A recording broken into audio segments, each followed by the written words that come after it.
Auntie, back when you paid for my mother's funeral, I promised to take care of the Chapman family brothers for 5 years. Now there are only 5 days left until the term ends, and I will leave the Chapman household on time. Barbara pressed her lips together firmly, her resolve tinged with a hint of reluctance. Mrs. Chapman looked wistful. What about your marriage arrangement with Evan? Barbara interrupted her. Auntie, you know Evan has a white moonlight in his heart. Now that she's returned, it's time for me to disappear. I'm very fond of you. But when it comes to matters of the heart, they truly can't be forced. That boy simply lacks the fortune to deserve you. Mrs. Chapman patted her shoulder. You have repaid the favor you owed me. You are free to leave if you wish, Mrs. Chapman said, shaking her head as she walked away. As the director, she stayed in the military camp year-round and had no time to look after her 2 sons.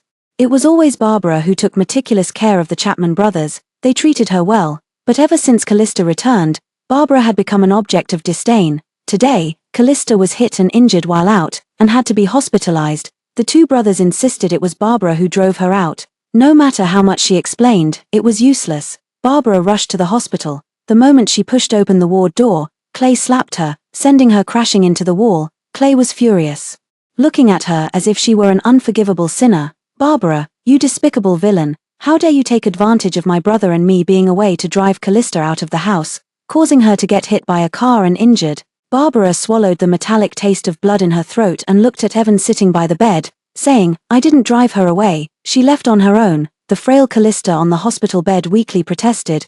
Clay, why are you so harsh to your sister-in-law? Be careful, or your big brother will teach you a lesson. Clay hurried back to the hospital bed to show his loyalty. Callista, don't misunderstand, you're the only woman my brother loves. As for Barbara, she's just the nanny our mother left for us brothers. Right, big bro. After saying that, he disdainfully glanced at Barbara. A pheasant is just a pheasant. How can it compare to a phoenix? Barbara looked at Evan. That military-uniformed figure didn't say a word. But his tightly clenched profile revealed his anger. Barbara scoffed at the faint glimmer of hope in her heart. From the very first day she arrived at the Chapman household, she had known that the person Evan loved was Callista. Later, Callista went abroad for further studies on a government scholarship, disappearing without a trace, leaving behind a heartbroken and desperate Evan who waited for her for 3 long years. Later, Mrs. Chapman brought her back, over the past 5 years. Barbara had devoted herself to taking care of the 2 Chapman brothers, not only raising Clay until he turned 18 but also helping Evan gradually emerge from the shadow of Callista's departure, steadily advancing in his career to his current rank as a 2nd lieutenant. In the 4th year since Barbara came to the Chapman household, Evan proposed to her. They held a simple wedding, but they still haven't registered their marriage to this day. Every time Barbara brings it up, Evan impatiently says the paperwork hasn't been approved yet, but Barbara knows he never even submitted the marriage application. On the day she accepted his proposal, Evan got completely drunk, held her in his arms and cried out, Callista, I'm sorry. Even Clay cried loudly all night in the next room. I told you, as long as you behave yourself, you will always be the lieutenant's wife. Evan suddenly spoke up, interrupting Barbara's memories. His eyes were gloomy, as if brewing a thunderstorm. But why must you target Callista? If Callista were really harmed, would your life be enough to pay for it? Exactly, your worthless life. Who would want it? Clay chimed in. Barbara watched the 2 brothers, both deeply devoted to the same woman, without being moved in the slightest. Back then, to repay Mrs. Chapman for burying her mother, she had signed a 5-year contract, doing everything possible to meet their every demand. Now, with only 5 days left on the contract, Callista had returned.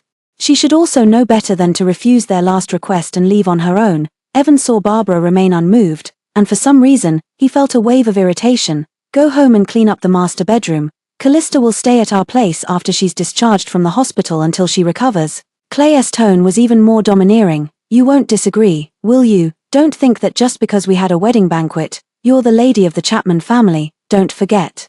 That's my brother's house. Evan has an assigned dormitory in the military camp. While the old house of the Chapman family only has 2 bedrooms and a woodshed, they let Callista stay in the master bedroom, and Barbara had to move to the woodshed. Barbara lowered her eyes, feeling very calm, as if where she lived was of little importance to her. I have no objections, since it's only for 5 more days anyway. What 5 days? Evan watched Barbara's retreating figure.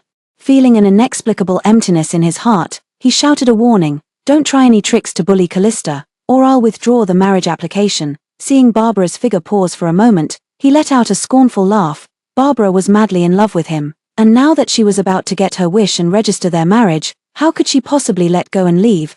before dawn the next day, Clay was already slapping the master bedroom door with loud cracks. Barbara, get up quickly and cook, Callista is frail, so make some chicken soup. Just as he was growing increasingly impatient, Barbara emerged from the woodshed next door. Clay was taken aback, seeing only a single quilt in the pitch-black woodshed. He couldn't help but purse his lips. Why didn't you move a bed in there? Are you trying to act pitiful to make my brother feel sorry for you? I'm warning you, stop causing trouble, no matter how much you pretend. You can't compare to Callista even by a finger. Barbara cast him a faint glance. You're right, why don't you have your brother marry Callista and make her your sister-in-law then? Clay choked, glaring. Are you bragging that my brother married you? I'm going to tell him about your smug, petty face and have him divorce you. Wouldn't that be just perfect? Barbara threw down these words and walked into the kitchen without looking back. There were still 4 days left on the contract. No matter how angry she was, she had to endure it. It was nearly noon when Evan drove Callista home. Callista had limited mobility, so one carefully helped her out of the car while the other busily assisted with the luggage as he passed by Barbara.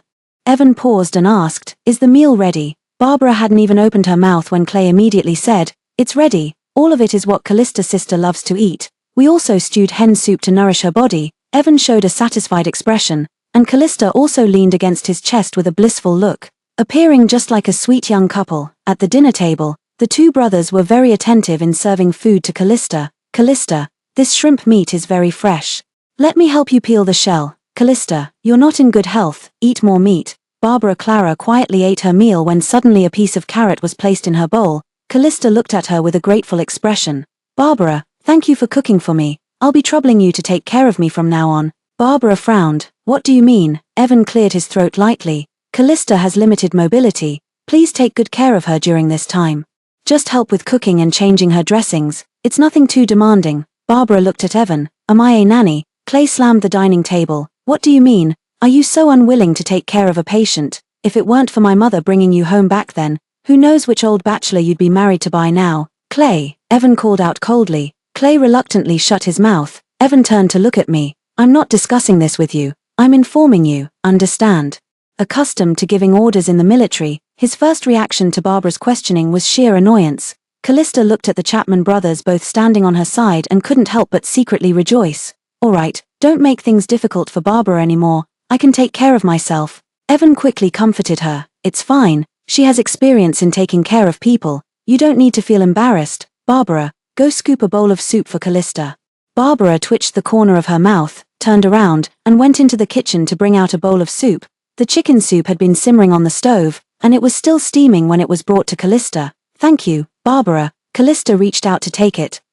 In an instant, a startled cry was followed by the sound of shattered porcelain, and the golden broth splashed onto Callista's hand, stinging so much that her eyes immediately welled up with tears. "Barbara, what did I do wrong? Why did you throw soup on me?" Evan and Clay immediately gathered around Callista, looking with concern at the red marks on her hand. "Evan, I think it's better if I don't stay at your house anymore. This time it was hot soup being thrown at me. Next time will it be forcing me to drink pesticide? I'm scared." Callista burst into a flood of tears, her twisted version of events igniting a raging fury in the two brothers. Barbara watched this clumsy performance. Finding it utterly ridiculous, she had no intention of explaining herself. After all, no matter what she said, the Chapman brothers would never believe her. The one they had ever loved and respected, from beginning to end, was Callista alone. Clay grabbed Barbara's arm. The 18-year-old's strength was already on par with a grown man's, his fingers digging into Barbara's flesh as if trying to crush her bones. "Barbara, you've always had it out for Callista, using every means to harm her.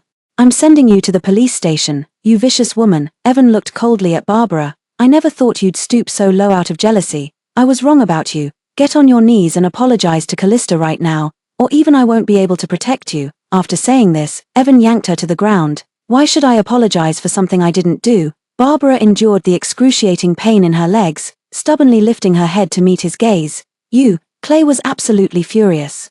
Directly lifting his foot to kick Barbara in the knee. "Keep being stubborn, and if anything happens to Callista, I won't let you off." Barbara's knees slammed straight onto the shattered porcelain fragments. The sharp pieces instantly pierced through the fabric and stabbed into her kneecaps, the pain so intense that her face immediately drained of all color. Evan looked at Barbara, who was trembling all over, without a trace of pity, still not going to apologize. "Do you want to kneel outside the gate and let the entire compound see your vicious nature?" The pain in her body had already exceeded the threshold. and Barbara's vision was repeatedly going black. She knew that if she didn't lower her head today, they would never let her off, but after 5 years of submission, she was no longer willing to compromise against her will. "I will never apologize." Her eyes reddened as tears fell drop by drop onto the ground. Clay raised his hand to hit her but was stopped by Evan. "If you refuse to apologize, kneel here. You can get up only when you realize your mistake." After saying this, he picked up Callista and rushed to the hospital together with Clay. After the door slammed shut, Barbara's barely supported body also collapsed to the ground. Porcelain shards cut her wrist, and amidst the overwhelming crimson, she gradually lost consciousness. The pungent smell of disinfectant pierced her nostrils. Barbara opened her eyes to a field of pure white. "Am I dead?" The nurse who was bandaging her wounds nearby said. "Are you okay? You lost too much blood. If you had arrived an hour later, you would have died." Barbara, her mind was completely blank. "May I ask who brought me here? Besides my brother, who else would you expect?" Came Clay's sarcastic voice from the doorway. Barbara looked over and saw Evan standing at the door with a dark expression. His intimidating presence so overwhelming that even Clay didn't dare approach, making an excuse to slip away. As he stepped closer, Barbara's heart tightened again and again, her face full of vigilance. "What else do you want to do?" Evan gripped her chin, his voice icy as he asked, "Barbara, are you so desperate to avoid admitting your mistake that you'd resort to playing the suicide card?" Barbara frowned and turned her head away from his hand. "I don't know what you're talking about." "Don't know." Evan lifted her bandaged hand. "The entire living room was practically flooded with your blood." Callista was so frightened her legs went weak, and he swallowed his words, unwilling to tell her how terrified and desperate he had felt when he saw her lying motionless. Barbara only then came to her senses, subtly withdrawing her hand without a trace. "After you're discharged tomorrow, you'll come live with me in the military family quarters. That way you won't see Callista and get any more dirty ideas." "No need," Barbara refused coldly. "I won't disturb you. As for Callista, tell her to endure 3 more days and not provoke me." Evan was stunned. "How did you know our marriage application would be approved in 3 days?" Barbara ultimately couldn't win against Evan and was taken back to the family quarters. This apartment was Evan's private space, with bookshelves filled with medals, certificates of merit, and a freshly polished photograph. It was a photo of Callista and Evan taken before she went abroad. The two stood very close. Evan's eyes, usually frozen like ice, were now filled with a spring-like warmth. Anyone who saw them would praise them as a perfect match. If Callista hadn't gone abroad, they would probably have a child by now. "Barbara, what are you looking at?" Evan approached. Frowned slightly when he saw the photo, then took it out and locked it in a drawer. Barbara tactfully averted her gaze. "I'll sleep in the guest room." "Why sleep in the secondary bedroom? Isn't the big bed in my room enough for you?" Barbara twitched the corner of her mouth and said sincerely, "Callista is back." "It's not appropriate." Evan showed an impatient expression. "Barbara, can't you be more sensible? Can't you speak without dragging Callista into it? Don't make me regret marrying you." Barbara closed her mouth and sat down on the sofa. Since Callista returned, she had grown increasingly haggard, her profile almost as thin as a sheet of paper. An inexplicable unease welled up in his heart. Evan recalled the day he took her to the hospital. Her knees were embedded with porcelain shards, her thighs scalded with large blisters, and the wound on her wrist kept bleeding incessantly. A sharp, tingling pain shot through his heart. When she first came to the Chapman household, Barbara was still a 16-year-old girl. After 5 years of hard work without complaint, had he neglected her too much, leading to her intense jealousy of Callista? He sighed and sat down next to Barbara, saying, "Barbara, the reason Clay and I treat Callista so well is because a few months ago, she risked her life to save both of us from the fire. One should know how to be grateful. As my family member, you should treat Callista with even more respect and courtesy." Barbara's eyelashes trembled violently, as if the scene of the fire appeared before her eyes again. At that time, Evan was on vacation and took Clay to a restaurant to welcome Callista and treat her to a meal, but a fire broke out in the kitchen, trapping all 3 of them in the private room. Barbara arrived to find the place engulfed in flames. The firefighters only managed to rescue Callista in time, while Evan and Clay were still trapped inside the fire, their lives hanging in the balance. Barbara was so frantic that tears welled up in her eyes. Gritting her teeth, she doused herself with a bucket of cold water in the freezing weather and charged into the flames, forcibly dragging the 2 unconscious men out. She herself fell into a coma due to severe burns on her back and excessive smoke inhalation, lying in the hospital for 3 days and 3 nights before finally waking up. But when she rushed back home, Evan and Clay had no memory of her saving them. Wholeheartedly believing they owed their lives to Callista instead, she explained a few words, but the 2 brothers thought she was trying to steal the credit and called her shameless. Later, no one knew Callista what methods she used, but she found a few reporters to interview her about her thoughts on saving people. As a result, Evan and Clay became even more convinced that she was a scheming and ruthless woman.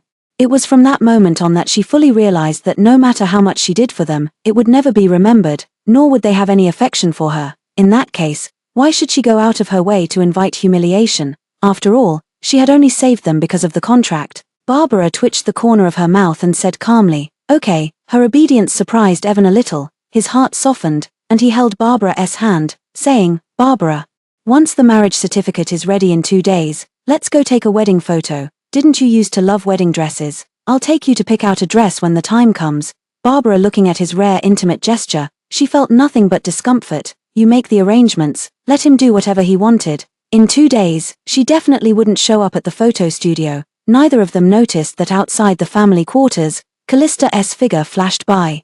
Her eyes swirling with malice born from jealousy, she went to the police station and completed the registration for purchasing sulfuric acid. After obtaining that small bottle of colorless liquid, Callista revealed a sinister smile. "Barbara, once your face is ruined, let's see how you'll seduce Evan." "Who is that person?" The officer handling the registration looked up, and upon seeing the man, quickly stood up and saluted. "Gabriel. That's the family member of Lieutenant Evan from our Southwest Military District." Callista, the colleague next to him, nudged him. "What nonsense are you talking, Mr. Evan's family member is Barbara." Gabriel was stunned, suddenly raising his eyes. "Who?" The young police officer was startled and stammered. "Barbara." "Gabriel, if you don't believe me, I'll find the documents to show you." Moments later, a manila envelope was handed to Gabriel. He tightly gripped those few pages of paper. His gaze scanning Barbara's face over and over again. Finally unable to contain his excitement, he quickly walked back to his office and made a phone call. "Hello, could you please connect me to the Security Bureau's Mr. Herman office?" Moments later, a dignified, deep voice sounded. "Gabriel, is this news about discovering a spy?" "Uncle, after all these years, we've finally found Barbara." Gabriel's hand holding the receiver trembled with excitement. The man on the other end of the line was both shocked and overjoyed, but years of professional habit made him suppress his excitement and confirm again.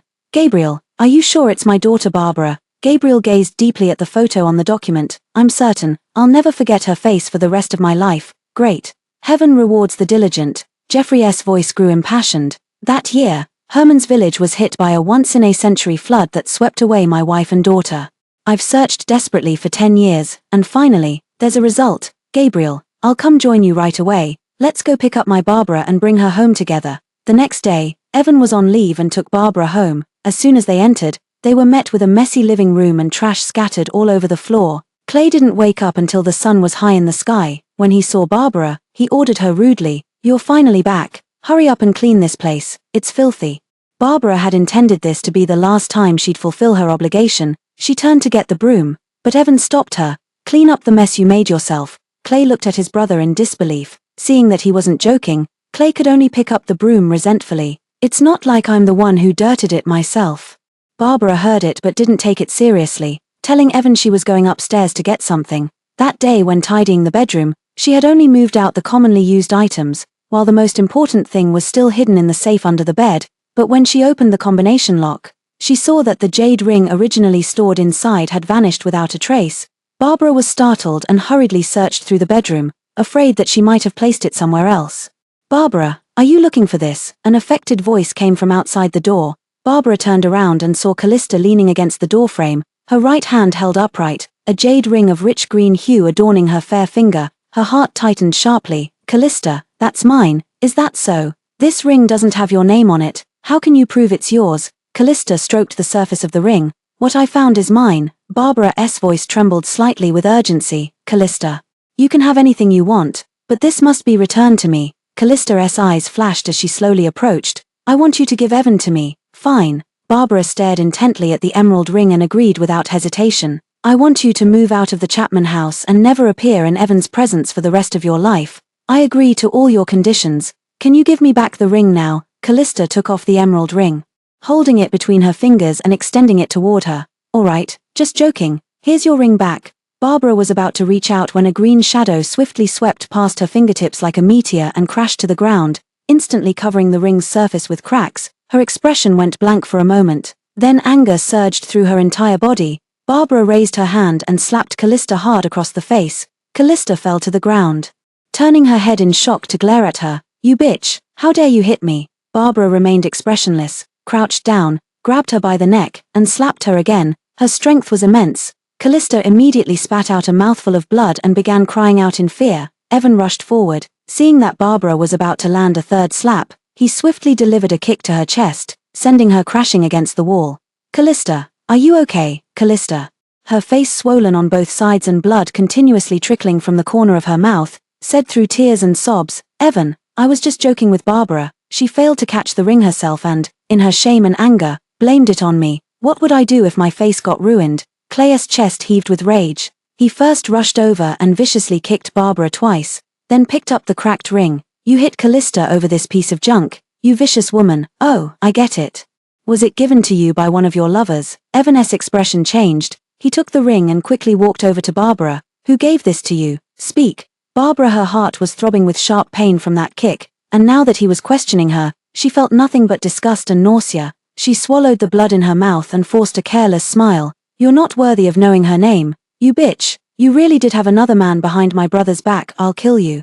Clay was about to step forward when Evan shoved him back. Barbara, her words exploded in his mind like a nuclear bomb, and his face twisted with barely suppressed rage and a trace of imperceptible hurt. "I'll ask one more time, who gave it to you?" Barbara closed her eyes, remembering the warmth of her mother's palm when she caressed her. Our Barbara must marry a good man in the future, be happy and joyful for a lifetime, so that Mom can rest assured. A tear slid down her cheek. Barbara spoke. "It was me. No matter who you are, from now on, you can only be Evan's person." The next second, he raised his hand and threw the jade ring out the window. With a snap, Barbara seemed to see the ring shatter into dust. She struggled to her feet and rushed to the window, shouting hoarsely. Mom, Evan and Clay froze, their faces instantly turning pale. Barbara came to the Chapman household alone. They had never cared about who her family was or where they were. As if they naturally assumed that in Barbara's world, there were only the two brothers. Evan, filled with regret, reached out to touch the emotionally broken Barbara, but she pushed him away sharply. "Don't touch me, Barbara. I'm sorry, I was too impulsive." Evan, for the first time being rejected so firmly by Barbara, his heart ached with pain and sorrow. Barbara, her eyes vacant and dazed, she murmured blankly, "One more day." Evan, his eyes lit up, and he quickly nodded. "Yes, yes. One more day, Barbara. We'll soon be legally married." Barbara, snapping back to reality, she clutched her chest, each word dripping with blood. "Evan, I hate you. I will never marry you." "What?" Evan suddenly changed his expression. "Barbara, the application has already been submitted. No matter how angry you are, you can't say things like that." Barbara clutched her stomach, limping as she walked out, her tone icy cold. "I'm going to the organization department right now to cancel the application." Clay was seeing such a desperate and sorrowful Barbara for the first time, and for a moment he didn't dare to reach out and stop her. "Stop!" Evan grabbed Barbara with reddened eyes. "Barbara, are you really going to cancel the marriage?" Barbara didn't even turn her head. "Yes." Evan tightened his fingers more and more, as if trying to block the panic in his heart by holding on to the sensation of Barbara. "Why? Even if I accidentally threw away your mother's ring just now, I already apologized." "Apologize?" Barbara let out a light, mocking laugh. "Evan, you said it yourself. If apologies were useful, what would we need the police for?" Evan's mind went blank, remembering the last time Callista accused Barbara of stealing her brooch. To show his impartiality, he had insisted that Barbara go out and earn money by washing clothes for others to compensate for the brooch at its original price.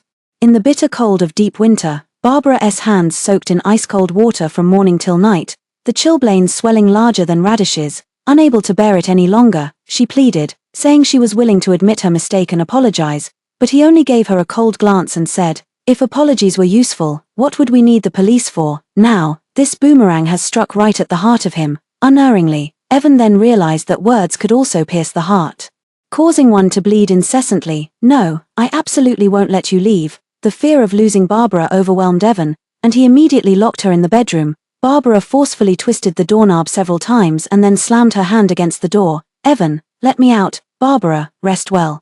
Once the marriage certificate is issued tomorrow, you'll be free." With that, the sound of 3 sets of footsteps gradually faded away at the door. Barbara slowly slid down against the door, tears streaming down uncontrollably. The next morning at daybreak, Evan went on duty. Clay went to school, leaving Callista at home to watch over Barbara. Callista, seeing the two brothers walk away, she carefully took the sulfuric acid out of the cabinet, curling her lips into a smile. Barbara.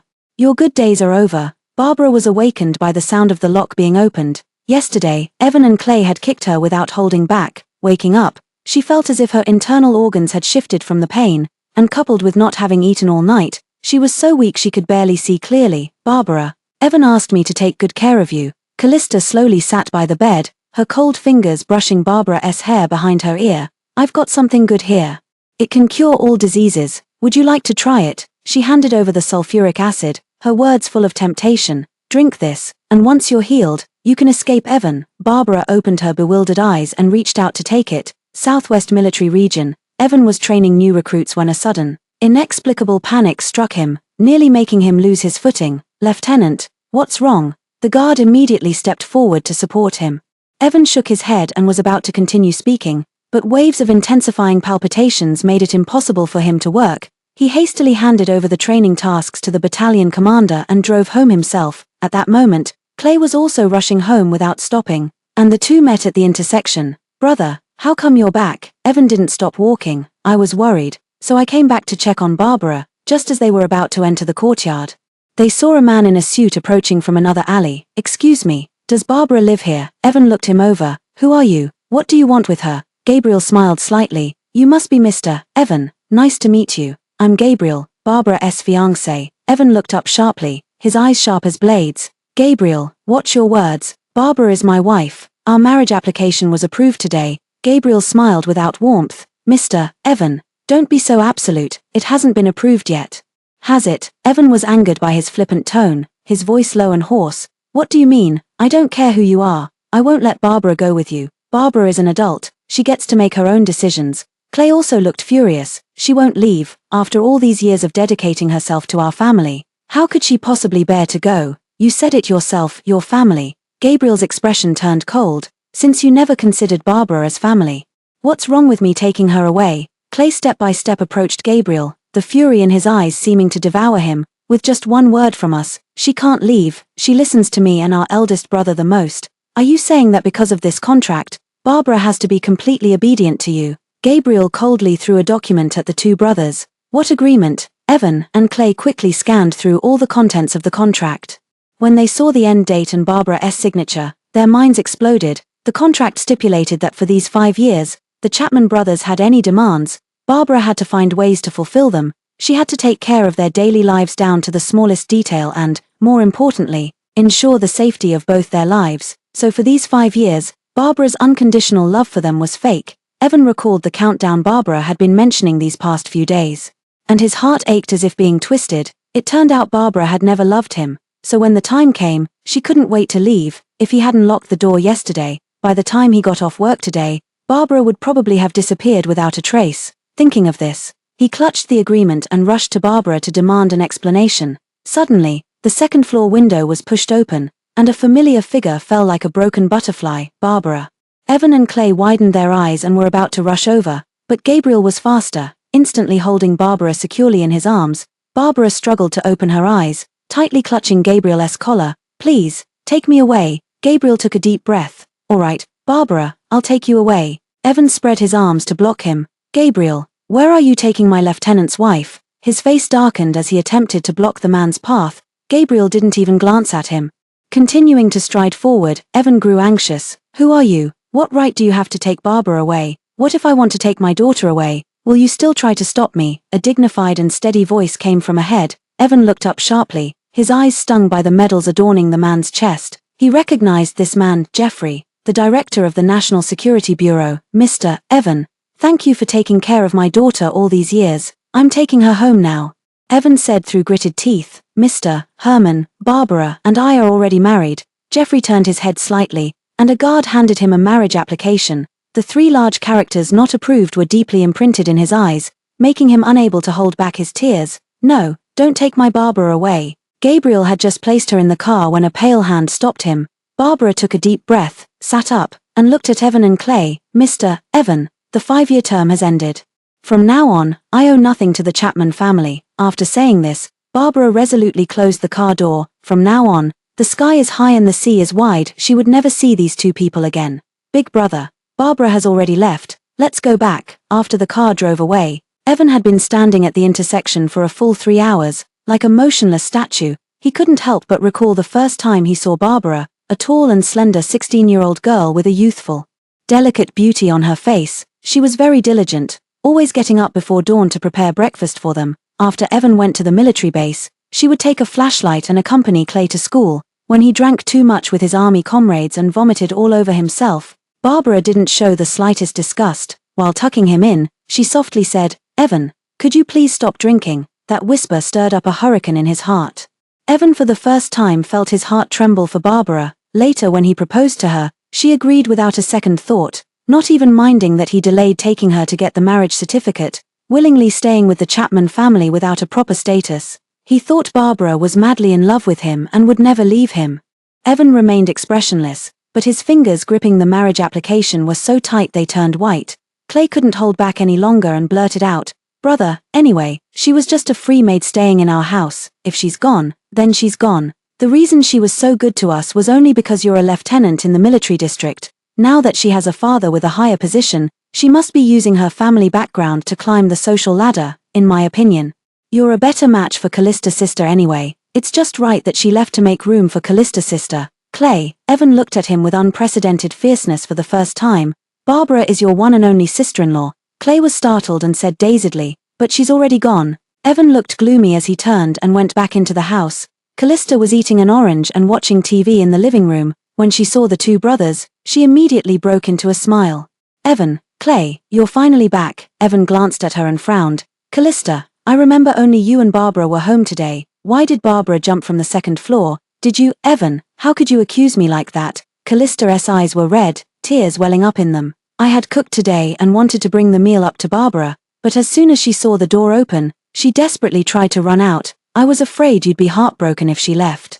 So I tried persuading her patiently for a long time. Unexpectedly, she took advantage of my distraction, pushed me away, and jumped out the window." As she spoke, Callista lifted her hair to show them the wound on her forehead. "I couldn't hold her back, but instead got pushed down, hit the cabinet, and passed out. I just woke up." Seeing Evan's suspicion fade from his eyes, she finally gathered the courage to approach him. "Evan, it was my fault for not keeping an eye on Barbara. Please punish me. After all, she was a woman he had once loved." Seeing Callista in tears still stirred a sense of pity in him, and he reached out to wipe them away. "Callista, it's not your fault. This is a matter between our Chapman family and Barbara." He then explained the situation with the contract and reassured her not to blame herself. Callista felt a surge of wild joy upon hearing this, and a fleeting hint of satisfaction flashed in her eyes. She asked with concern, "Since it's just a contract, Evan, you don't need to take it too seriously. After all, you have no feelings for her, and her leaving is for the best for everyone, right?" She went on and on with her comforting words, not noticing that Evan's expression was growing increasingly unpleasant. Receiving no response, Callista felt a bit awkward and quickly signaled to Clay to help him out. Little did she know that Clay had just stepped on a landmine and now didn't even dare to breathe too loudly.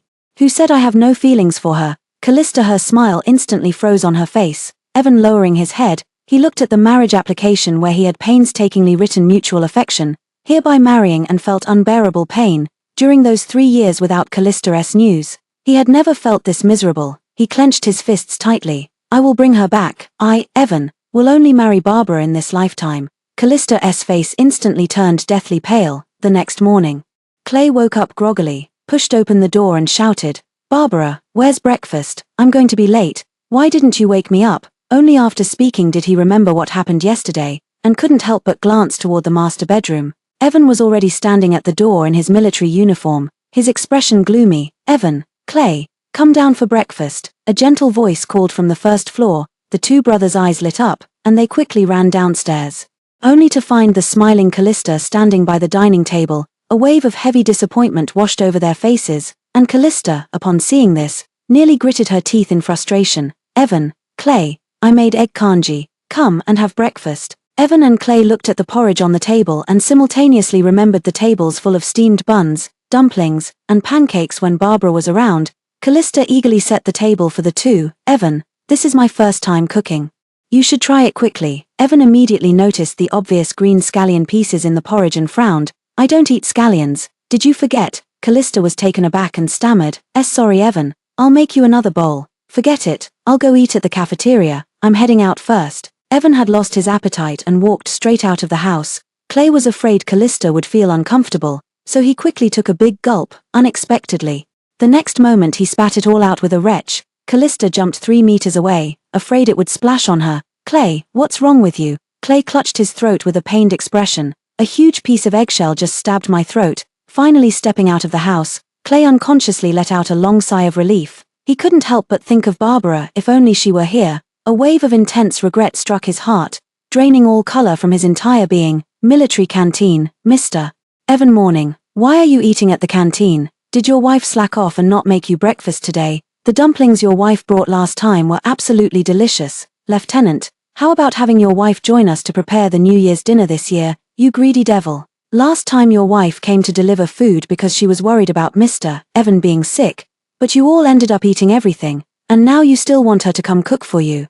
The lieutenant and his wife really make us bachelors envious. Evan bit into the sweet potato, his longing for Barbara growing more intense like surging waves. Last night he had wanted to search through Barbara's belongings, hoping to find some written words she might have left for him, only to discover she had already cleared out all her things at some point, completely clean, without leaving a single trace, as if Barbara had never lived there at all. At this thought, he couldn't sit still for another moment and immediately rushed into the military district commander's office. "Commander, I request a transfer to the City K military district, even if it means a demotion." The commander sitting behind the desk looked at him in surprise. "Mr. Evan, why is that? Your mother and younger brother are both here, yet you want to go to City K." Evan gave a bitter smile. "Commander, I had a small misunderstanding with my wife, and she ran off to City K."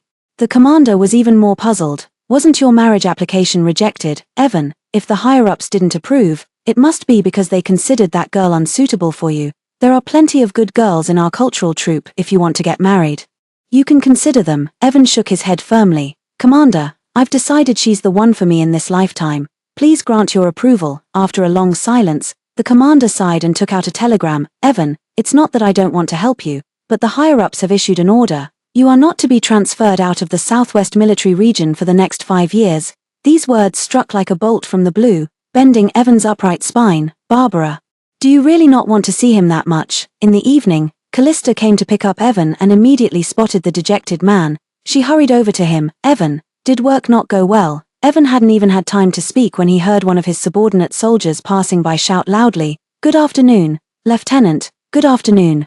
He immediately furrowed his brows, but when his gaze met Callista's shy expression, he paused for a moment. "They're just being rowdy, don't mind them." "Why would I mind?" Callista took a step closer to him, her voice soft and tender. "I'm actually very happy. Evan, I've missed you so much these past 5 years. While I was abroad, I survived on our memories alone. You have no idea how much I wanted to return to your side." Evan, his pupils trembled slightly as the soft touch of Callista on his arm sent a wave of discomfort through him. "Callista, what we had is already in the past." Evan coldly pushed away Callista, who was leaning against him.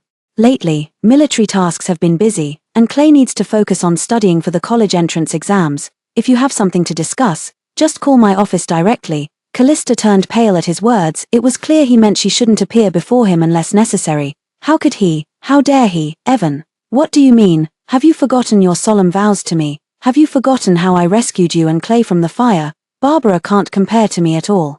She hasn't even been educated, just a dull village girl, and you're choosing her over me." Evan looked at the distraught Callista before him and suddenly found her utterly unfamiliar. "If not for remembering your life-saving grace, I wouldn't have indulged you to this extent." He remembered Barbara, deep affection surfacing in his eyes. "Barbara, even if she falls short of you in every way, I still love her." Callista returned home in despair, finding a letter from the United States lying in the mailbox at her doorstep.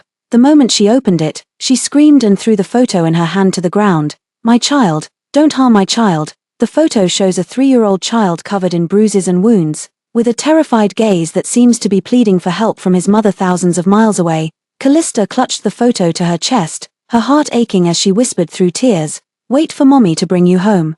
Evan hadn't seen Callista for several days and assumed she had come to terms with things, so he didn't pay it much mind. He had already planned to take time off next week to visit Barbara.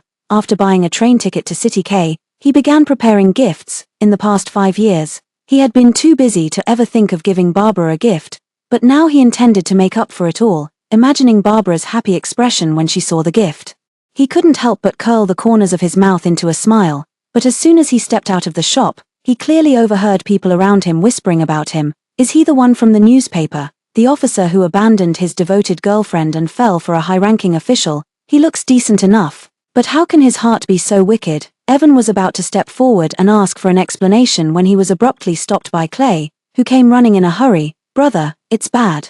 You need to look at the newspaper quickly. Evan took it and saw the bold headline on the front page clearly stating, "The loyal girlfriend saved people in a fire only to be abandoned." While the high official's daughter seized the opportunity to steal her lover, the article used pseudonyms for Callista and Evan, but the name Barbara was printed in the newspaper without any changes. In this small town, it was immediately clear which family this story was about. Evan's face grew darker the more he read. This is utter nonsense. Who wrote this? Bring them to me. Clay was so anxious that sweat covered his forehead. Brother, there's no time. The commander called the house and wants to see you immediately. The commander slammed the newspaper onto the table with a sharp crack and angrily shouted, "Evan, what on earth is going on? You've completely disgraced the honor of our military." These words made Evan tremble all over. His reputation, built over so many years in the military, had been destroyed overnight by a single newspaper. "Commander, I will get to the bottom of this." The commander's face was stern. "What good will finding out do? The urgent matter now is how to resolve this situation. Tell me yourself, what should be done?" Evan clenched his jaw. "I will personally publish a statement in the newspaper to explain the truth. By the time the newspaper approval comes through, it'll be too late to matter." As tensions were rising, a clear and gentle voice came from the doorway. "Commander, Evan, I have an idea." Evan turned to look at Callista, his expression instantly turning serious. "This is a restricted military zone. How did you get in?" Clay followed behind Callista. "Brother, I was the one who brought Callista in. Clay told me about this matter, and I'm very worried about you," Callista said with deep concern in her eyes. Evan pursed his lips. "You said you have a solution. What is it?" Callista looked both concerned and aggrieved. "If I marry you, as soon as the wedding is held, they'll know the truth." "Impossible," Evan flatly refused. Callista's eyes reddened. "Evan, I just want to help you get through this difficult time. What if the organization finds out about all the ugly rumors spreading outside and blames you for improper relationships?" Evan hesitated. Callista pressed her advantage. "As for Barbara, she's now in City K. Who would know her there and gossip in front of her? The priority is to protect your reputation." City K, Herman family's house. Barbara entered Jeffrey's study with a newspaper, only to find Gabriel there as well. "Barbara, what's wrong?" Barbara glanced at Gabriel and said, "It's nothing, Dad." "Gabriel, you two go ahead with your work." Gabriel called out to stop her. "Barbara, is it because of the newspaper?" Barbara lowered her eyes and nodded. She had thought that after leaving the Chapman family, Evan and Callista would let her be, but she never expected them to use such despicable means to tarnish her reputation. Jeffrey suddenly realized and said, "As soon as Gabriel found out about this, he resolved it immediately. He's reporting to me right now. Would you like to listen?" Barbara was taken aback, resolved. Gabriel smiled slightly and pulled out a chair for her to sit. "Don't worry, I've already tracked down the journalist who wrote the article. He confessed to me about the mastermind behind it and an old incident."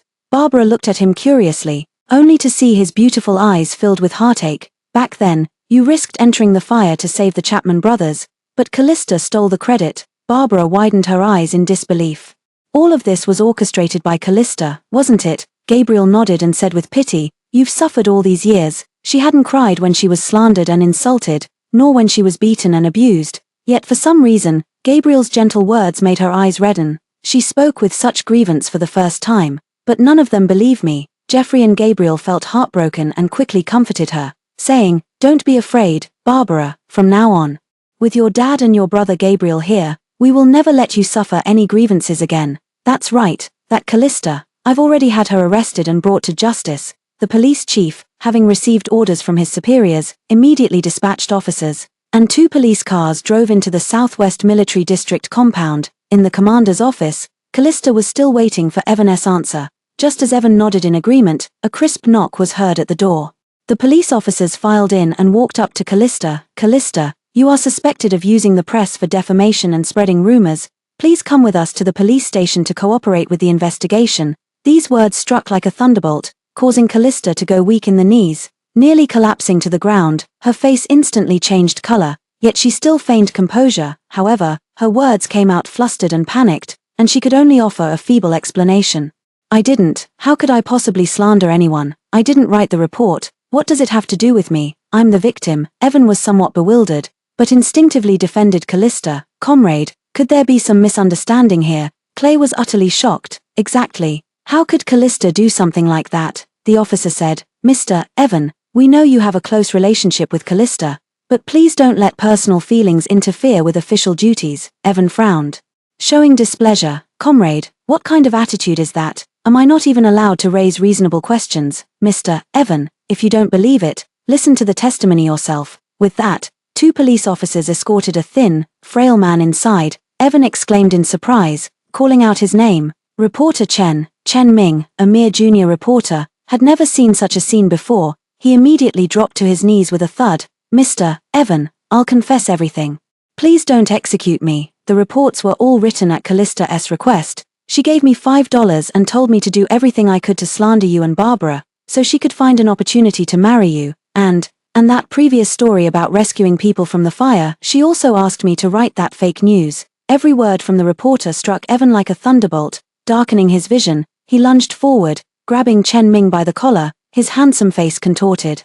What did you say? Chen Ming trembled all over in fear. The one who saved you and your brother that day was actually Barbara. Callista schemed to take credit for it in order to get close to you. Callista let out a sharp scream. That's not true, Evan. This bitch is slandering me. You can't listen to him. A sharp, stabbing pain shot through Evan's temples, and in his daze, he seemed to recall the scene from that day. Amid the raging flames, a slender figure rushed toward him without hesitation. He finally saw her face clearly. It was Barbara. Evan, hold on. I won't let you die. Through the intense heat and thick smoke, Barbara struggled to drag him and Clay out of the restaurant. The flames scorched her skin and singed her hair, yet she didn't utter a single sound of pain. It wasn't until they were safe that she collapsed beside him. Evan's eyes burned red with fury. He rushed over and slapped Callista hard across the face. You bitch, how dare you lie to me? Callista covering her stinging cheek, her face full of shock and grievance. Evan, you hit me. You suspect me just based on these few words. Evan trembling with anger all over. It was you who drove Barbara away. You deliberately set it up to make me misunderstand her. It's all you. Callista also red-eyed. Evan, although I framed her, don't forget, the words and actions that hurt Barbara were done by you yourselves. Now you're trying to absolve yourselves, but you are the real culprits. Evan stiffened. Yes, it was their distrust and lack of appreciation for Barbara that led her to leave so decisively. At this moment, regret spread like seawater, soaking his entire heart in agony. Evan turned to the commander and requested, Commander, I request 1 week of leave. I need to go to City K. He is about to go right now to Barbara and personally tell her his sorry, and the words he's owed her for years. I love you, Gabriel. Barbara had just come out of the university library when she bumped into Gabriel walking toward her.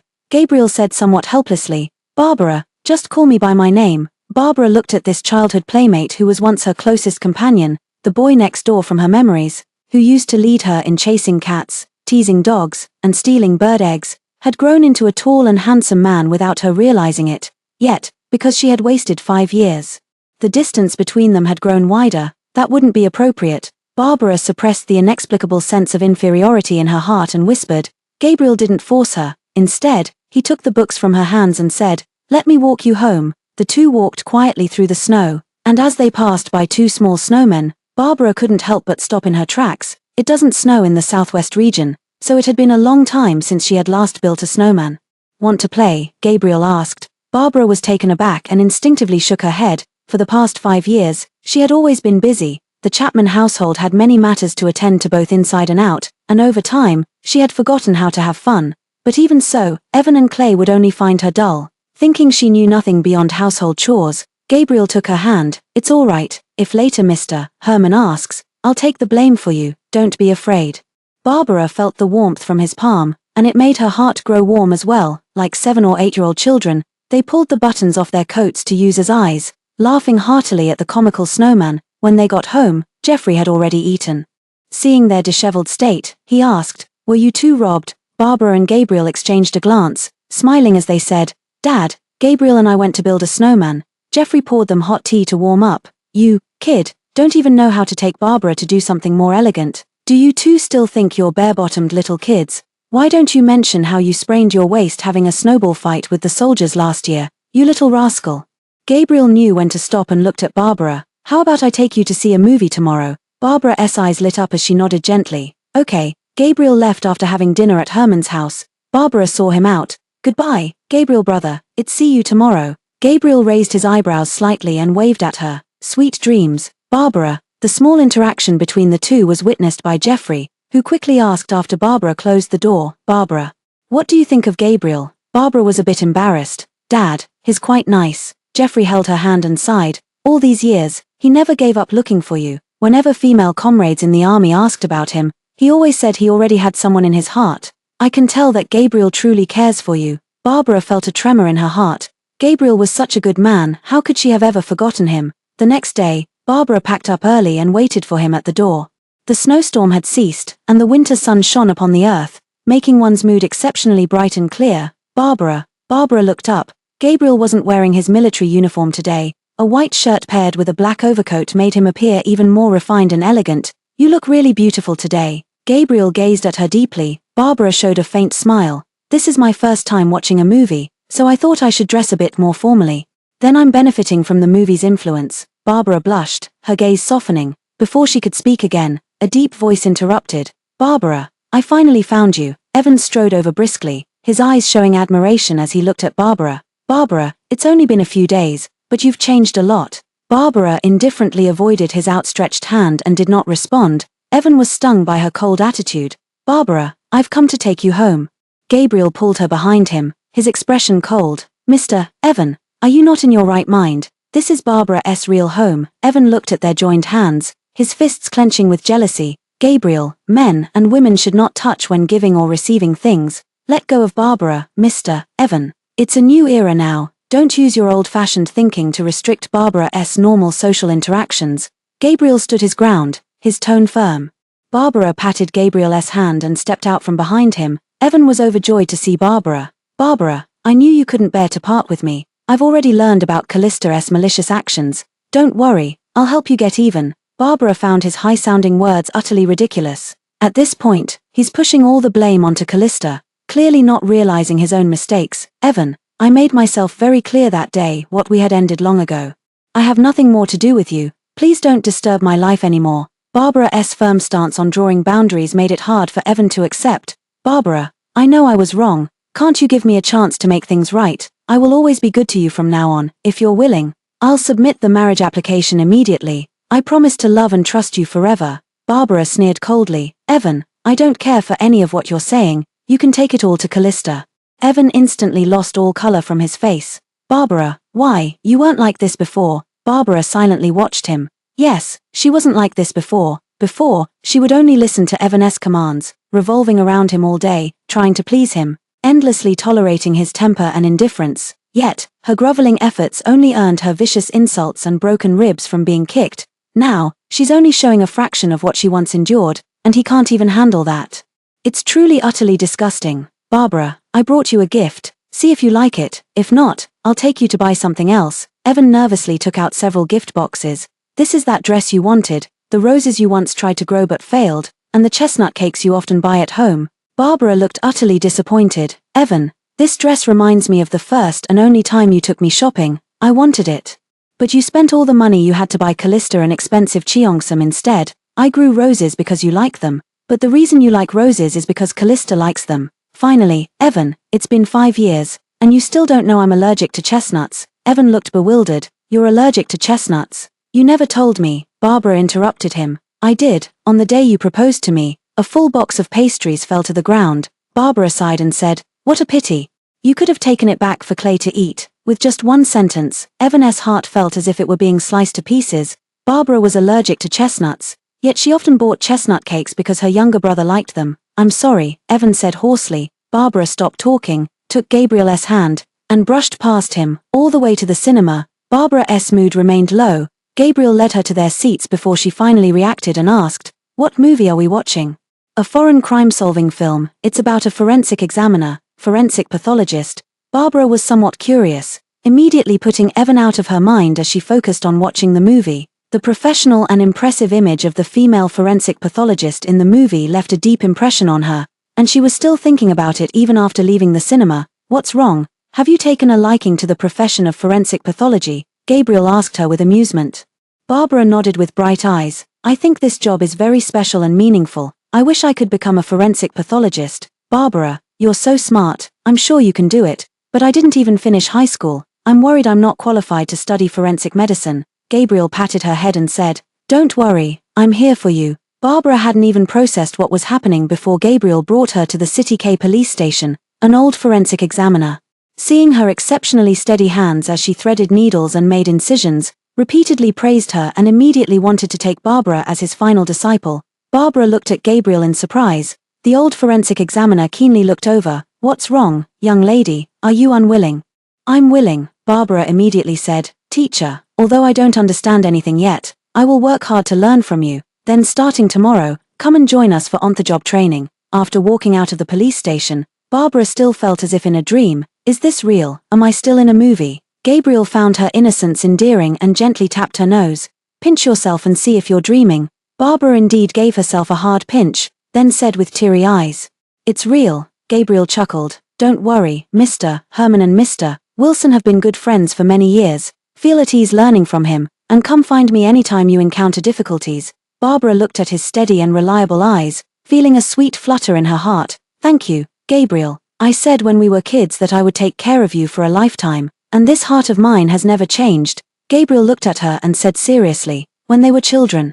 Because they had an arranged marriage, they were always teased by the kids in the same village. Everyone in the village knew that Barbara was Gabriel's little wife, and little Gabriel was also very responsible, taking good care of little Barbara no matter the time or place. Back then, the two firmly believed they would always be together. Barbara's eyes reddened as she poured out the emotions she had suppressed for years. Brother Gabriel, I've missed you so much.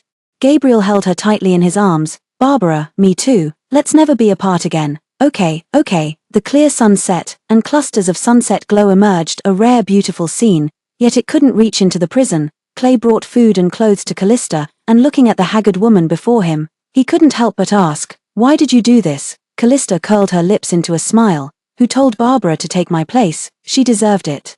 Even though she had approached the Chapman family with ill intentions, when she saw Evan with a new woman by his side, she was still driven mad with jealousy. If she hadn't misjudged people back then and gone abroad, that country bumpkin would never have had a chance. Clay defended Barbara for the first time. She didn't take your spot. You were the one who left first. Sister Callista, you've changed. You wouldn't have done something like this before. Callista let out a mocking laugh. You're in no position to lecture me. What I'm curious about is why, despite acting like you can't stand her, you've secretly hidden her photo in your room. Clay turned pale and stammered. How did you know? Callista let out a cold laugh. What do I know? That you were clearly awake on the day of the fire. Or that you covet your sister-in-law and cooperated with me to drive a wedge between you and your brother. The moment he walked out of the prison, Clay was drenched in cold sweat. Callista's seductive voice seemed to still linger in his ear. Clay, we share the same goal. Why not cooperate with me? Once it's done, Barbara will be yours. On the first day of work, there was no case. Mr. Wilson gave her a few books. Medical knowledge is inherently obscure and difficult to understand, and forensic knowledge is even more complex. He had thought Barbara wouldn't be able to persist for more than an hour, but unexpectedly, she was able to quietly ponder it all morning, filling an entire notebook with key points. It wasn't until noon when Gabriel came to bring her lunch that she reluctantly stopped. I made your favorite sweet and sour ribs from when you were a child. Try them and see if they taste good. Gabriel set out the dishes one by one on the table. Barbara held her chopsticks with an expectant look. It looks very flavorful. Back at the Chapman household, she always prioritized Evan and Clay's tastes first. No one ever cared about what she liked to eat. If you like it, I'll bring you meals every day. Barbara had just raised her chopsticks when a young officer rushed in. Barbara, someone's at the station entrance saying they're here to deliver lunch for you. Barbara and Gabriel exchanged puzzled glances, then walked out, only to find Evan standing right at the door. Barbara, I heard you're working now, so I brought you lunch. Barbara frowned, feeling for the first time that Evan was being unreasonable. No need, I already have lunch. Evan looked at Gabriel, his eyes filled with obvious hostility. Gabriel, I appreciate you taking care of Barbara, but next time, please don't interfere in the family matters between Barbara and me. Barbara never expected Evan to acknowledge her as family for the first time while competing for someone's affection. If it were back when she was all alone and helpless, she might have felt a bit of warmth and gratitude, but now his cheap affection was something she didn't want even a little bit.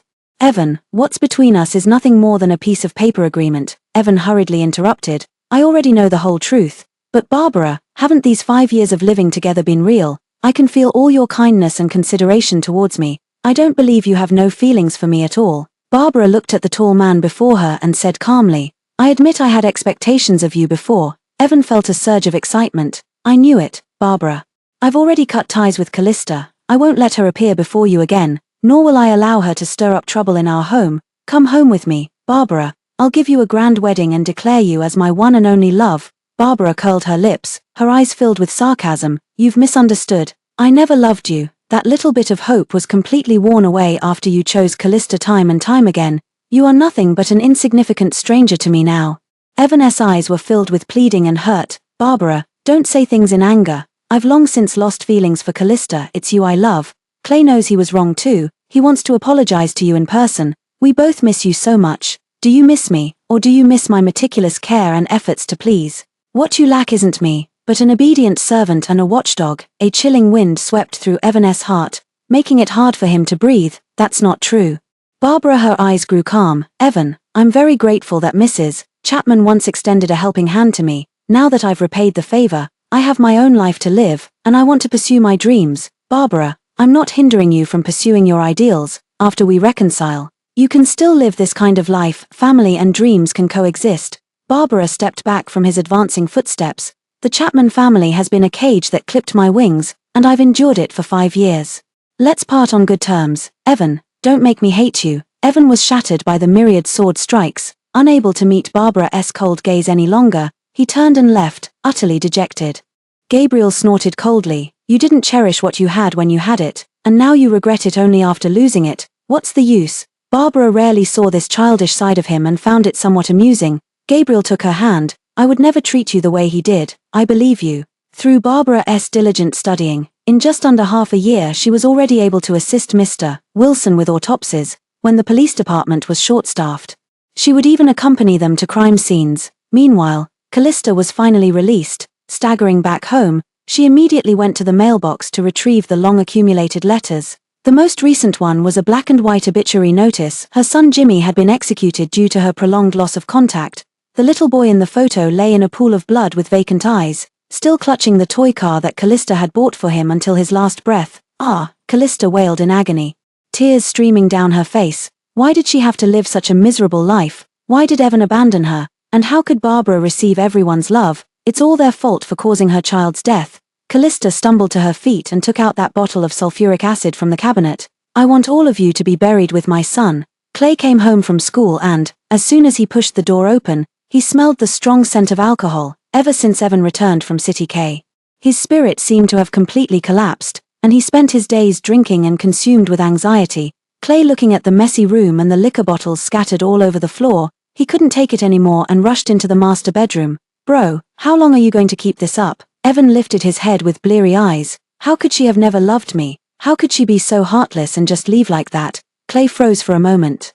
And after realizing who Evan was muttering about, a flicker of excitement actually rose in his heart. If Barbara had never liked his brother, did that mean he still had a chance? Clay settled Evan in, and was just about to go out to buy lunch when he saw the guard rushing over. "Clay, where's the lieutenant? I have some good news to tell him." "What good news?" the guard said. "The 2 forensic support personnel sent by City K have arrived. One of them is Barbara." Clay was startled, and without saying another word, hurriedly ran outside. At the police station, an official vehicle slowly pulled up to the entrance. The police chief quickly stepped forward to greet them. "Mr. Wilson, Barbara, you both must be tired from the long journey." Barbara followed behind Mr. Wilson, wearing a police uniform under a police overcoat, looking both beautiful and sharp. The chief's eyes lit up, as if recalling who she was. "Barbara looks so familiar. You're from the Chapman family." Barbara smiled slightly and interrupted. "Chief, the case is important. Let's start the meeting first. This was a serial murder case, and there were already 5 victims." Mr. Wilson and Barbara didn't rest for a moment. They immediately started working after understanding the case. 5 hours later, Barbara submitted the report to the criminal police team and returned to the dormitory to rest with Mr. Wilson. The two were called back just as they stepped out of the police station gate. Barbara looked up and saw Clay holding a bouquet of roses. "What are you doing here?" Clay seemed to ignore the coldness in her tone, smiling as he stepped forward and offered the roses. "I heard you were coming and specially rushed here to welcome you." Barbara listened to his awkward choice of words and looked at the bouquet of red roses, taking a step back without accepting them. "Thank you. I appreciate the thought, but please take them back." Barbara assumed he was there to persuade her on Evan's behalf. Please step aside. I need to escort the teacher back to the dorm. Clay opened his mouth, looking somewhat aggrieved. Barbara, I've been waiting for you all afternoon. After speaking, he gave a pitiful glance at Mr. Wilson. Mr. Wilson understood the situation and said, Barbara, there's no need to see me off. If you have something to attend to, please go ahead and handle it. Barbara also wanted to clarify things with Clay, so she had to apologize to Mr. Wilson. I'm sorry, teacher. Please be careful on your way. Go early and come back early. Otherwise, when Gabriel asks later, I won't cover for you. Barbara watched Mr. Wilson off with a smile, then turned to Clay and said lightly, Let's go. Clay, watching her change in attitude, felt quite, Why don't you smile at me like that? Barbara looked at him strangely. Who I smile at is my business. If you have a problem with it, go find Callista. Nowadays, Callista, these three words are like a thorn piercing Evan and Clay's hearts, causing a stinging pain whenever they hear them. I won't say it anymore. Don't be angry. The two walked to the restaurant, and before all the dishes were served, Clay couldn't hold back anymore. He had been raised by Barbara since childhood, and now with sudden changes at home, their standard of living had plummeted. All the grievances he'd been holding in finally found an outlet. He pitifully described how miserable his life had been, how he couldn't eat well or dress warmly, and how his grades had plummeted as a result. He also said that he was young and had been deceived by Callista for many years. Only realizing the truth after Barbara left, he had been filled with regret and self-blame all this time, only wanting to apologize to her in person and make it up to her properly. Barbara found it amusing and asked, Do you want me to return to the Chapman family, marry your brother, and continue to serve your every need? Clay looked at Barbara's hand resting on the table, mustered his courage, and directly grasped it. Barbara, I know you don't like my older brother. Marry me instead. I'll get into a good university and give you a good life. Barbara immediately withdrew her hand, raising her voice in shock. Clay, have you gone mad? Clay looked at her earnestly and persistently. I'm not mad, Barbara. You've taken care of me for so many years. You've long been close to my heart. If my elder brother doesn't cherish you, then let me be the one to love you properly. Barbara listened to these words, feeling only her scalp go numb and her stomach churn. Clay, I advise you to put away such thoughts and not cause trouble for me. If you continue to act recklessly, I won't mind having your brother personally teach you a lesson. After saying this, she stood up directly and hurriedly walked out. Clay quickly chased after her, directly embracing her from behind. Barbara, my feelings for you are genuine. I love you. Before Barbara could struggle, a large hand tore her away from Clay's embrace. Evan's cold, angry voice sounded from above. Clay, what are you doing? Clay naturally felt somewhat fearful of Evan, being caught red-handed harassing his brother's wife. His face instantly turned pale. Brother, I wasn't doing anything. Before the words were even finished, Evan punched him to the ground. Evan said with a livid face, Did you learn nothing about propriety, righteousness, integrity, and honor? Did it all go to the dogs? Barbara is your sister-in-law. Clay, in pain and anger, disregarded everything and retorted loudly in public. You're not even legally married, and Barbara doesn't like you, so why can't I pursue her? Evan, struck in a sore spot, felt a surging rage that threatened to consume him. Say that again. Clay looked at his tightly clenched fists, his face full of unwillingness. Big brother, you can't block my love just because you can't win back Barbara. Evan raised his fist high, ready to strike again when Barbara couldn't take it anymore and shouted, Stop! Evan trembled all over, his gaze towards Barbara turning hurt and aggrieved, while Clay was full of excitement. Barbara, I knew you cared about me the most. Barbara watched the farce unfolding before her, feeling nothing but irritation and disgust. Evan, Clay, do you really think you're any better? Her tone was sarcastic. If it weren't for repaying a debt of gratitude, I would never have anything to do with you in this lifetime. You've already ruined 5 years of my life. Why should I sacrifice the rest of my life to your Chapman family? Keep claiming you love me. Is it genuine love or just unwillingness to accept you know the answer in your hearts? The two brothers stood frozen in place, their eyes red-rimmed and filled with remorse and pain. No, Barbara, we genuinely feel sorry for you and want to treat you well. From the moment the agreement ended, Barbara no longer showed her previous docility towards these two men. Even hearing them speak annoyed her. I don't need it, she coldly interrupted. I don't want either of you. Besides, I have a boyfriend. I hope you won't disturb my life anymore from now on. Evan couldn't believe it. How could it be so fast? Is it Gabriel? Yes, I've known Gabriel since childhood. Our families arranged a marriage for us when we were young. If not for that accident, we would have been married with children by now. After saying this, she didn't even glance at the two of them again. Turning to leave, none of the three noticed that in a dim corner not far away, Callista had witnessed everything. In just half a year, Their positions had completely reversed. The country girl who used to only bury herself in housework had now become a young, beautiful forensic pathologist with an enviable career and love life. She seethed with hatred. Her nails digging 5 blood-streaked crescents into her palms, her gaze shifted restlessly among the 3 of them before finally fixing on Barbara's retreating figure. If Barbara were to disappear, with the assistance of Mr. Wilson and Barbara, the perpetrator was quickly apprehended. To show his gratitude, the chief specially reserved a private room and insisted that both must attend. During dinner, Barbara was delayed by an urgent document. She only managed to finish it before rushing to the restaurant. Amidst the clinking of glasses, Barbara had no choice but to drink a few cups of wine. She left the table to get some fresh air at the restaurant entrance, only to unexpectedly run into Evan and Clay. Barbara was not as good-tempered as usual at the moment. "If you keep following me, I'll report you." Now that Barbara is a public official, she is under the protection of the organization. If she speaks up, the 2 of them will inevitably face punishment. "Barbara, we didn't mean to disturb you. We just wanted to watch over you from afar and ensure your safety." Evan softened his voice, afraid of upsetting Barbara. Barbara let out a cold laugh. "Your existence is the greatest danger to me. Every injury I've suffered in this life has been caused by you." Both of them simultaneously recalled the slap they gave her when they wrongly accused her of bullying Callista. The porcelain shards she was forced to kneel on, the kicks that made her cough up blood, and even how they ultimately drove her to jump off a building to escape, they had deliberately tried to forget.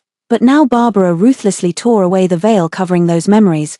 Barbara coldly watched the 2 weakened figures before her, about to turn and leave, when she suddenly heard frantic footsteps rushing toward her. She turned her head abruptly and saw the disheveled, madwoman-like Callista charging toward her with a bottle in hand. "Barbara, watch out!" Evan and Clay simultaneously lunged toward Barbara. "All of you, go to hell." In Barbara's terrified eyes, an unidentified liquid was about to be thrown at her. The next moment, a loud gunshot echoed through the sky. Callista's elbow now had a hole gushing with blood. She let out a scream. Some of the contents from the bottle splashed onto her.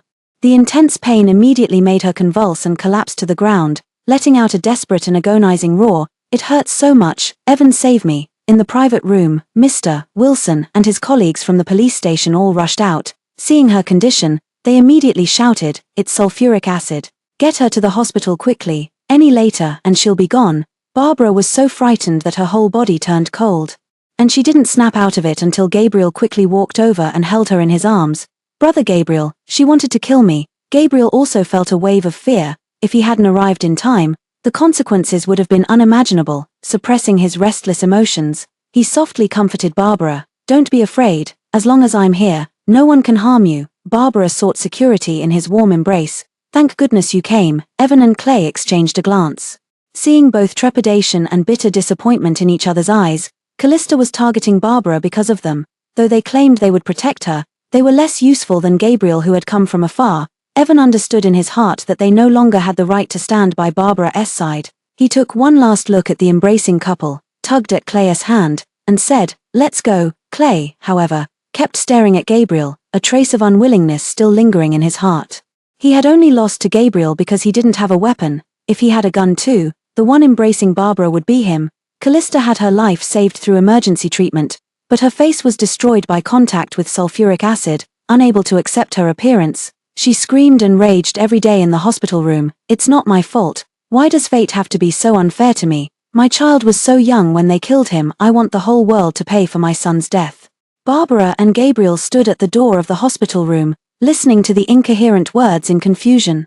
"Does she have children?" Barbara shook her head. "Not that I know of, but she lived in the United States for 5 years. Could it be that she got married and had children there?" Gabriel glanced back at the hospital room, his expression thoughtful. "Damn it." Jeffrey looked at Gabriel's telegram sent overnight, which clearly listed Callista's intentional harm to Barbara, along with every detail about her. Back then, she went abroad to study and got married and had a child with someone else in less than half a year. But who would have thought that shortly after marriage, her husband would reveal his true colors, not only yelling and shouting at Callista but also physically assaulting her. Callista sought help from the foreign police but received no assistance, so she could only sneak back on her own while he wasn't paying attention. After returning to her home country, she set her sights on her first love and even used him to do some shady things. Jeffrey slammed his palm heavily on the table, creating a loud, dull thud. "Detain all relevant personnel immediately for trial. Training ground." Evan had just finished a morning of training when suddenly a group of people rushed straight toward him, surrounding him. "What are you trying to do?" Evan instinctively sensed that something was wrong. Until Gabriel approached from a distance and handed over an investigation form. "Evan, you're involved in a case. The National Security Agency needs to conduct a full investigation on you.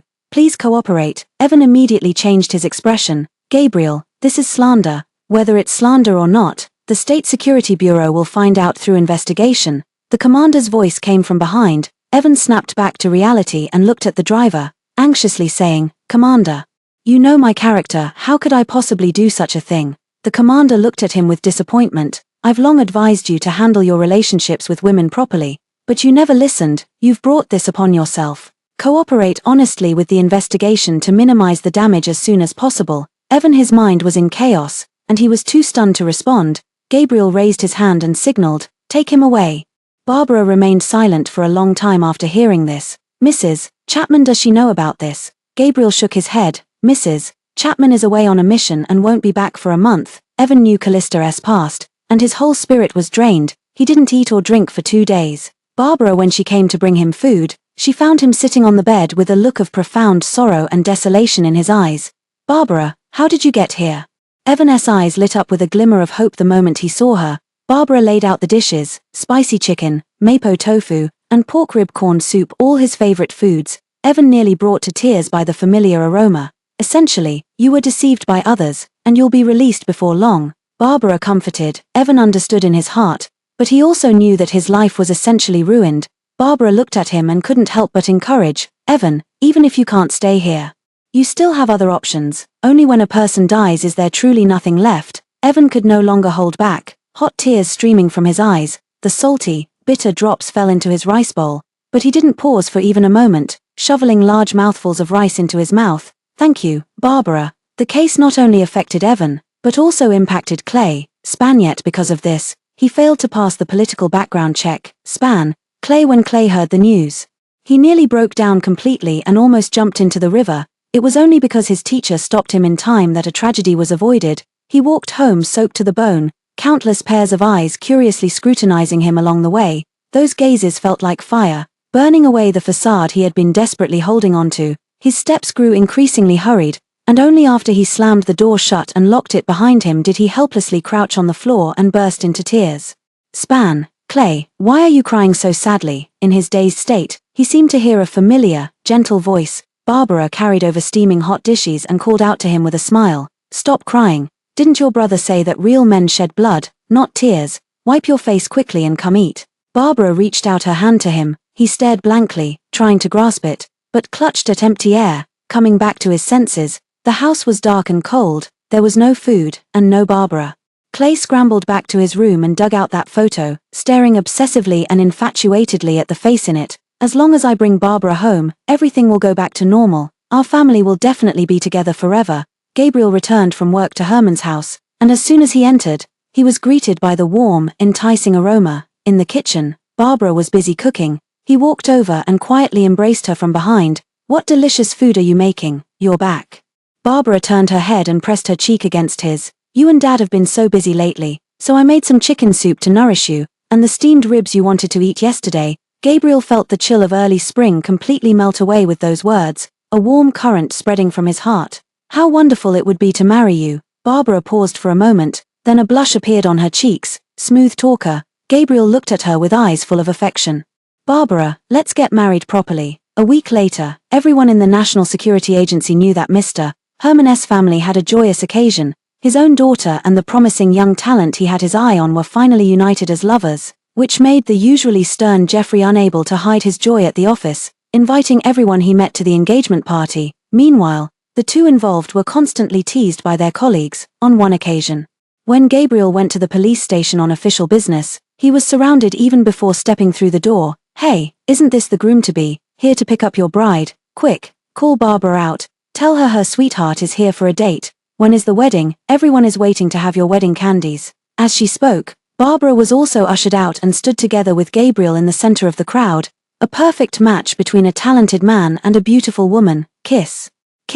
Barbara blushed crimson, pulling her colleague's arm to stop their teasing. Gabriel wrapped his arm around her waist instead and boldly kissed her lips. Everyone, Wait for our wedding invitations, we hope you'll all attend."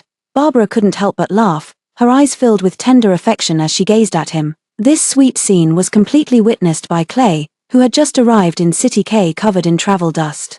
Intense jealousy and unease made him clench his fists tightly, glaring fiercely at Gabriel. It was all because he had taken Barbara away. If it weren't for Gabriel, how could he and his elder brother have ended up in such a state? He absolutely could not let Gabriel marry Barbara, due to Jeffrey's urging. The organization quickly approved their marriage application. When he got the red marriage certificate, Gabriel excitedly picked Barbara up and spun her around several times. "Barbara, I finally married you and brought you home." Barbara hugged him, her heart filled with overwhelming excitement and joy. A year ago, she could never have imagined that there would be someone in this lifetime who would love her so deeply and be willing to build a happy little family with her. And now, she not only found a father who loves her dearly, but also a husband who adores her.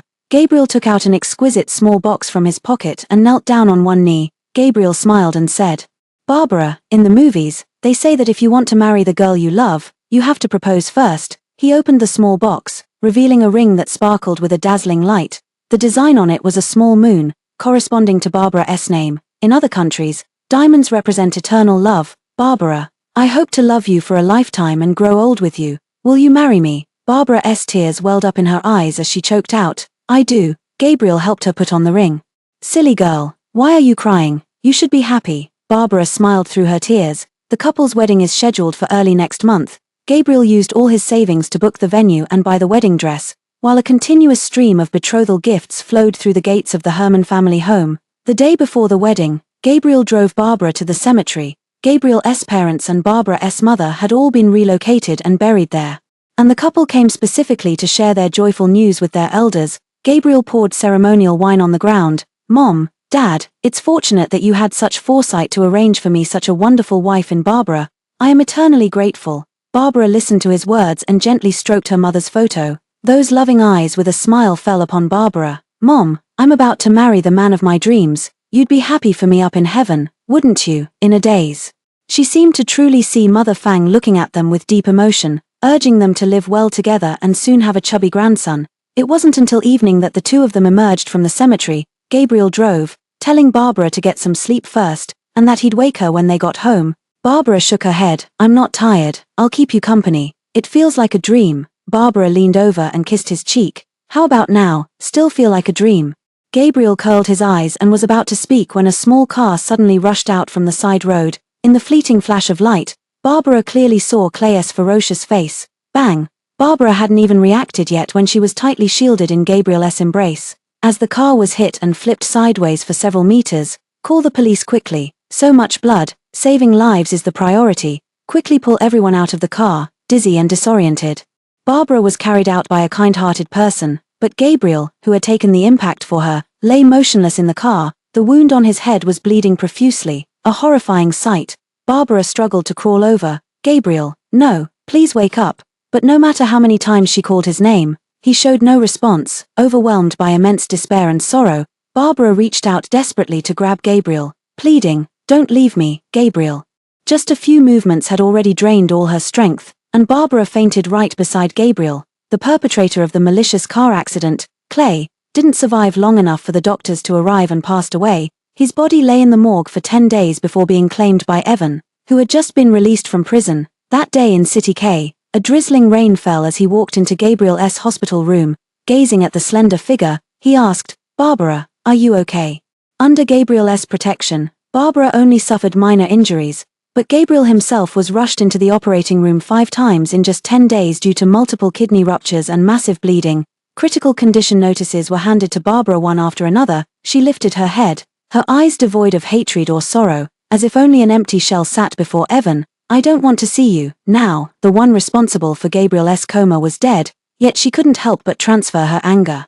"I know, Barbara, I just want to say sorry on his behalf." Evan spoke with difficulty, each word tugging at his trembling heart. Barbara looked at Gabriel's sleeping face. "I won't forgive him, not now, not for all eternity." Evan walked out of the hospital holding the urn, the drizzle soaking his hair and clothes, yet he continued forward as if feeling nothing, as if he would walk to the ends of the earth. Barbara took a long leave to stay at the hospital and care for Gabriel, holding his hand and telling him stories of their childhood adventures. When he was a child, Gabriel was very mischievous and always wore out his pants, so Mother Shan simply let him run from one end of the village to the other wearing open-crotch pants. Back then, everyone in the village had seen Gabriel's bottom, red from the cold. The village children used this to tease Barbara, and Barbara, in a fit of anger, said to Gabriel, "Gabriel, if you don't start wearing your pants properly, I won't marry you to be your wife." Gabriel trembled his eyelashes, slowly opened his eyes, and continued, "Every time you threatened me with that, I didn't dare disobey. From that day on, I started wearing my pants properly." Barbara was stunned, her tears reacted faster than her mind, falling pitter-patter. She tightly held Gabriel's hand, crying uncontrollably, "Gabriel, if you don't wake up soon, I won't marry you anymore." Gabriel looked at her with heartache. Hating that he couldn't get up and hold her in his arms. "Well, I know, so I woke up to marry you." After waking from his coma, Gabriel's health improved visibly. Within half a month he was already able to sit up and read books. Barbara also returned to work at the Public Security Bureau, only coming by at noon and in the evening with prepared soup. Gabriel now had the energy to joke, saying that her daily consumption of chicken soup made it seem like she was in postpartum confinement. Coincidentally, a colleague from the Public Security Bureau was present and remarked, "You have no idea, during those days when you were still in critical condition, Barbara didn't sleep a wink, afraid that if she closed her eyes, she would hear news that your heart had stopped." Barbara recalled those heart-stopping days, and her eyes couldn't help but lower. Gabriel holding her hand, his eyes filled with heartache and self-blame, he said, "I made you worry." Barbara shook her head. If it hadn't been for Gabriel risking his own life to save her back then, she would be the one lying in the hospital bed now. "It's me who should thank you, Gabriel." Gabriel interlaced his fingers with hers. "Barbara, ever since that flood in our childhood swept you away from my grasp, I swore that if I could find you, I would never let go of your hand again in this lifetime. So even if I were to descend to the underworld, I would struggle to climb back to your side." Gabriel was discharged from the hospital in the middle of summer. University A added a forensic science program and invited Barbara to be a guest lecturer, requiring her to teach 3 classes per week. Gabriel went to pick her up at the entrance of University A, standing out conspicuously among the coming and going students. Finally, the bell for the end of class rang.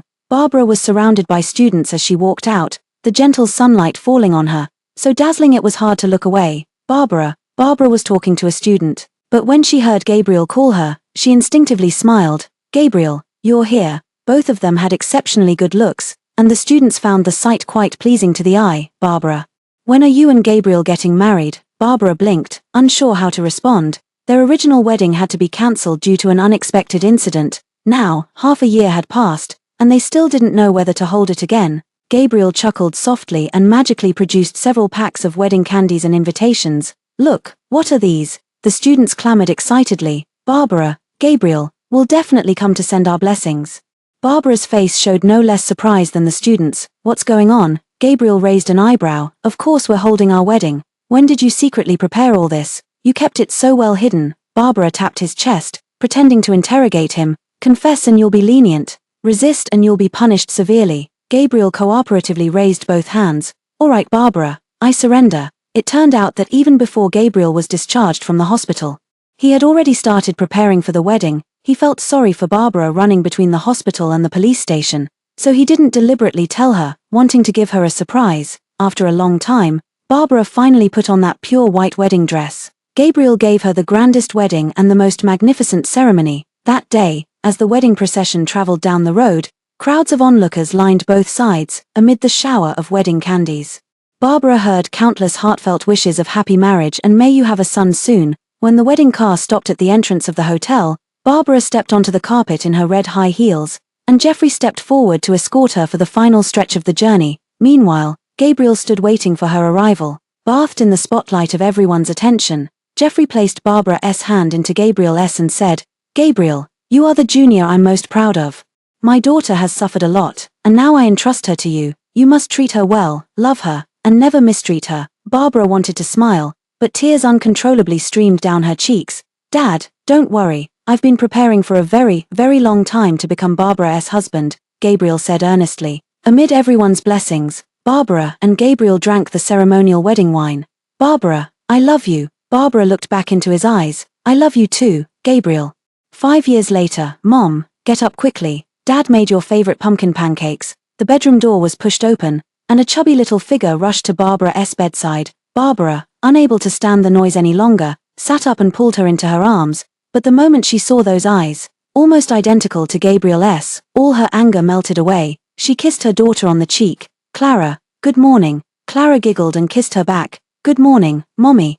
"But Daddy said if you don't get up now, you'll be late for the meeting." Barbara stiffened, immediately put her daughter down, and got up to wash up. After finally making it to the dining room, Gabriel and Clara were already eating, and a cup of hot milk was sitting on the empty seat. Barbara walked over with practiced ease and gave Gabriel a good morning kiss, only to be pulled in by Gabriel and kissed on the lips. Clara covered her eyes with her chubby little hands. "Mom and Dad have no shame."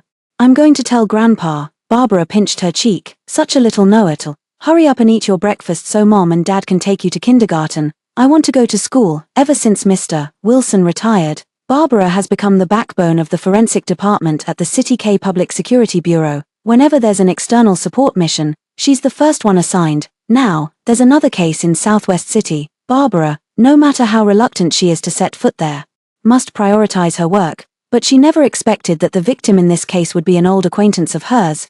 Barbara was seeing Evan from this perspective for the first time. In just 5 short years, he had become so unfamiliar. A month ago, the police had located a criminal hideout. To avoid alerting the suspects, they decided to plant an undercover agent first. Relying on his past connections, Evan volunteered himself before the police chief. Throughout the month-long mission, he upheld the qualities of a soldier and performed exceptionally well. However, at the very last moment, in order to save a comrade, his identity was exposed, leading to a frenzied retaliation from those desperate outlaws. He maintained the backbone of a soldier until the very end, never showing the slightest hint of weakness. Barbara was deeply moved after hearing this. No matter what past grievances she had with Evan, she had to admit that Evan was a qualified soldier. She took a step back, bowed slightly towards Evan on the operating table, and then began the dissection. With her meticulousness and professionalism, she successfully uncovered a crucial clue, which greatly aided the police in pursuing the fugitive criminals. After work, Barbara somehow found herself wandering to the doorstep of the Chapman residence. This house, where she had once lived for 5 years, was now in a state of utter decay. She gently pushed the door open and stepped inside. The room was filled with dust and cobwebs, and all the furnishings remained exactly as she had left them. She walked into the master bedroom and saw a letter left on the table. The envelope was neatly addressed to Barbara. Barbara picked it up in disbelief. The few short sentences inside had been revised 3 or 4 times, ending with the words, "Barbara, may you be happy forever." Barbara knew this was the closest match he could find. "Thank you, Evan." Barbara didn't return to City K until after Evan's burial. She left that ring in Evan's ashes urn, not taking it back with her. The past grievances vanished with the departures of Callista, Clay, and Evan, and she completely let go of the past. The moment she stepped out of the train station, a chubby child shot into her arms like a little cannonball. "Mommy, I missed you so much." Barbara held her tightly. Gabriel followed closely behind, picking up her luggage for her. "Barbara, I heard about Evan." Barbara looked at him and smiled. "Don't worry, I'm fine." Gabriel, seeing her expression was normal, he pinched her cheek and led his wife and daughter home.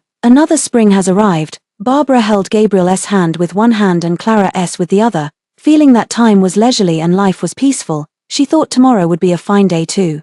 The end.